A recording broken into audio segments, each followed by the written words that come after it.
आप लोगों को हम रोजाना रामायण की कहानी सुनाते हैं। Yes sir. फिर उसमें से मैथ के सवाल बनाते हैं। Yes sir. साइंस के सवाल बनाते हैं। Yes sir. और आपको मैथ और साइंस उसी कहानी के आधार पर समझाते हैं। तो कहानी धीरे धीरे आगे बढ़ती है।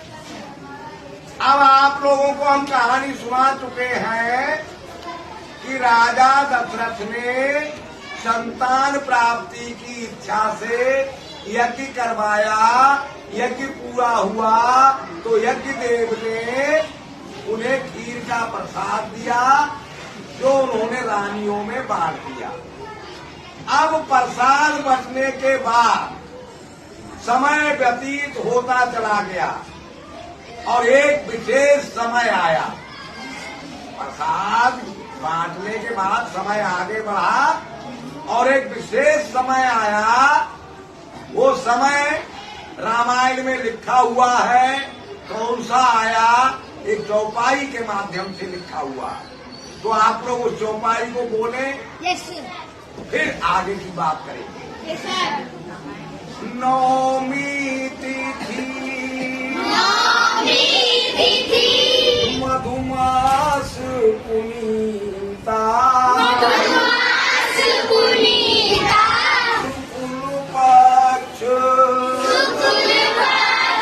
अभिजित हर पीता।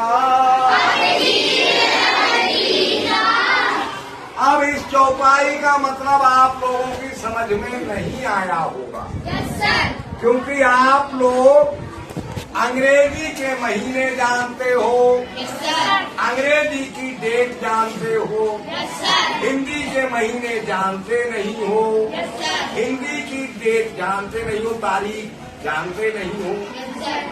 अब इस चौपाई का मतलब समझ में तब आएगा जब आप हिंदी के महीने जान जाओगे और हिंदी की तारीख जान जाओगे। तो आगे बढ़ने से पहले, यानी कहानी को आगे बढ़ाने से पहले और कहानी में मैथ के सवाल और साइंस के सवाल बनाने से पहले आपको हिंदी के महीने और हिंदी की तारीख समझना होगी। तो हिंदी के महीने हमने लिख दिए हैं बोर्ड पे, आपको ये लिख लेना अपनी कॉपी पे और याद कर लेना। Okay sir. एक बार हम बोल के बता देते हैं। पहला महीना चैत, दूसरा बैसाख, तीसरा ज्येष्ठ, चौथा आषाढ़, पांचवा श्रावण, जिसको सावन भी कहते हैं, छठा भाद्रपद, इसको भादो भी कहते हैं, सातवां अश्विन, इसे कुमार भी कहते हैं, आठवां कार्तिक, नौवां मार्गशीर्ष, जिसे देसी भाषा में अगहन भी कहते हैं, दसवां पौष, जिसे देसी भाषा में लोग पूष भी कहते हैं, 11 माघ और 12वां महीना फाल्गुन। ये 12 महीने हिंदी में होते हैं। अब प्रत्येक महीना, अब अंग्रेजी में तो आपकी 1 तारीख से शुरू होकर लास्ट की डेट तक चली जाती है, लेकिन हिंदी में ऐसा नहीं होता। हिंदी की तारीख 15-15 दिन चलती है चंद्रमा के साथ। जब चंद्रमा डिसेंडिंग ऑर्डर में होता है तो उस पक्ष को हम कृष्ण पक्ष कहते हैं। हिंदी का महीना 2 पक्षों में बटा होता है, कृष्ण पक्ष और शुक्ल पक्ष। जब चंद्रमा डिसेंडिंग ऑर्डर में होता है, यानी बड़े से छोटा होता हुआ चला जाता है, तब कृष्ण पक्ष होता है, और जब छोटे से बड़ा असेंडिंग ऑर्डर में आता है तब शुक्ल पक्ष होता है। तो उसकी भी डेट के नाम है। अंग्रेजी डेट के तो सीधे नाम है 1, 2, 3, 4, 5, 6 और 29, 30, 31, है ना? पर इनके नाम है। 1 तारीख का नाम है प्रतिपदा, कृष्ण पक्ष में और शुक्ल पक्ष में दोनों में सेम नाम चलते हैं। केवल 15 तारीख का नाम बदल जाता है। 15 तारीख का नाम कृष्ण पक्ष में अमावस्या होता है और शुक्ल पक्ष में 15 तारीख का नाम पूर्णिमा होता है। बाकी चलता चला जाता है। एक का प्रतिपदा, दो का द्वितीया, तीन का तृतीया, चार का चतुर्थी, पांच का पंचमी, छह का षष्ठी, सात का सप्तमी, आठ का अष्टमी, नवमी, दसवीं, एकादशी, द्वादशी, त्रयोदशी, चतुर्दशी, अमावस्या। तो कुल पक्ष में इसी तरह से चलते चले जाते हैं। पर 15 का नाम पूर्णिमा हो जाता है। समझ गए?